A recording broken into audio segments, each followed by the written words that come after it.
नमस्कार दोस्तों। आज हम भारत के संविधान की संवैधानिक विकास पे चर्चा करेंगे।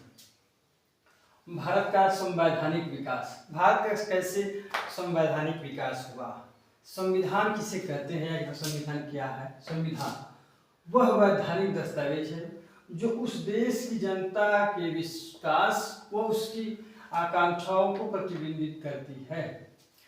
संविधान एक वैधानिक दस्तावेज मतलब एक पत्र है, उस पर लिखा गया है जनता के विकास के बारे में और उसकी आकांक्षाओं को प्रतिबिंबित करता है। जैसे जनता के विकास कैसे होगा, जनता का आकांक्षा जो भी है उसकी आकांक्षाओं को पूरा करने के लिए उस सब को समाहित करके दस्तावेज बनाया गया, जिसे हम संवैधानिक दस्तावेज कहते हैं। इसे हम संविधान कहते हैं। ठीक। संविधान समान विधान भारत के वैधानिक विकास को दो भागों में बांटा गया है। पहला ईस्ट इंडिया कंपनी के शासन के अंतर्गत, और यहाँ पहला नहीं लिखा गया था, ब्रिटिश शासन, ब्रिटिश की सरकार के शासन के अंतर्गत। और इसमें पहला पढ़ेंगे ईस्ट इंडिया कंपनी के शासन के अंतर्गत। जब ईस्ट इंडिया कंपनी भारत में आने से पूर्व वहाँ एक दस्तावेज जिसको हम 1600 ईस्वी के दस्तावेज के नाम से जानते हैं। अब इसमें हम आगे पढ़ेंगे। 1600 ईस्वी में एक राज्य पत्र या चार्टर भारत का संवैधानिक विकास ईस्ट इंडिया कंपनी के स्थापना के समय प्रारंभ होता है।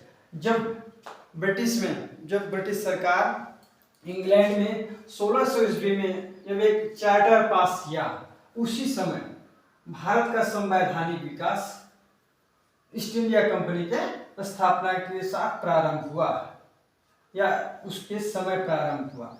जब हमारा देश ब्रिटिश शासन के अधीन चलता रहा, जब पहला शासन वैधानिक विकास हुआ तो उसमें हम पाए कि ईस्ट इंडिया के कंपनी के शासन के अंतर्गत ये हमारे देश का संवैधानिक विकास प्रारंभ हुआ। यह कार्य एक राजलेख के माध्यम से किया गया। यह जो भारत का संवैधानिक विकास किया गया, एक राजलेख तैयार किया गया था। उसमें कैसे क्या किया जाएगा, कितना लोग रहेंगे, उस पे पूरा चार्टर बनाया गया।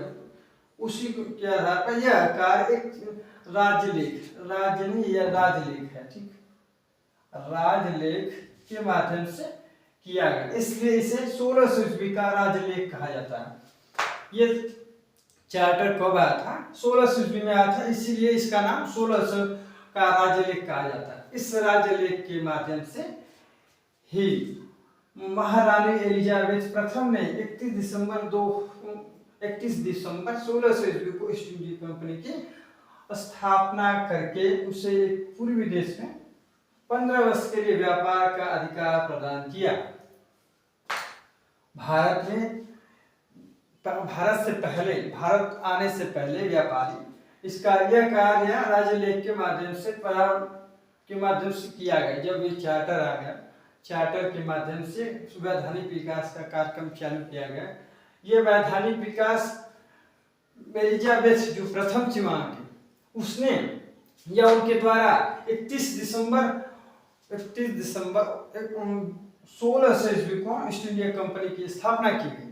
और जब स्थापना की गई, उसे पूर्वी देशों में व्यापार करने के लिए कहा गया कि मतलब व्यापार पूर्वी देशों से किया जाए, और 15 वर्ष तक के लिए व्यापार का अधिकार उस कंपनी ईस्ट इंडिया कंपनी को दे दिया गया कि हाँ आप 15 वर्ष तक व्यापार पूर्वी देशों में जाके करें।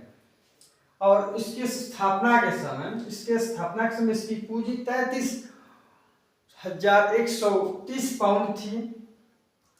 इसमें कुल भागीदार मतलब जब चार्टर पास हो गया और इसके बाद आगे अब व्यापार करने के लिए 15 वर्ष का छूट, 15 वर्ष तक का अधिकार प्रदान किया गया, तो उसमें ये इंगित किया गया कितने लोग थे, कितनी पूंजी रहेगी। बिना पूंजी के तो व्यापार होगा नहीं। तो अब ये पूंजी 33,130 पाउंड थी और उसमें भागीदार 217 सदस्य थे। इसकी स्थापना का सारा प्रशासक एक परिषद को सौंपा गया। मतलब उस कंपनी ईस्ट इंडिया कंपनी की स्थापना जब की गई तो उसको एक परिषद के अधीन किया गया। एक परिषद में एक परिषद में इतने सदस्य, एक अध्यक्ष, एक उप गवर्नर और एवं 14 अन्य सदस्य। जब कंपनी की स्थापना की गई तो कंपनी को रेगुलेट करने के लिए, कंपनी को चलाने के लिए सदस्यों की जरूरत होती है। अब उसी सदस्यों की जरूरत को पूरा करने के लिए 24 सदस्य और 2 एक अध्यक्ष, एक उप गवर्नर की नियुक्ति की गई। और इस परिषद को निर्देशक मंडल, जो परिषद ईस्ट इंडिया कंपनी को चलाने के लिए स्थापित की गई या 1600 ईस्वी का राजलेख द्वारा ये परिषद बनाया गया था, उसे निर्देशक मंडल या कोर्ट ऑफ डायरेक्टर के नाम से जाना जाता है। अब ये आगे परीक्षाओं में पूछा जाता है, निर्देशक मंडल किस अधिनियम के तहत या किस राजलेख के तहत आया था, तो हम ये बोलेंगे 1600 ईस्वी के चार्टर के अधीन आया था निर्देशक मंडल।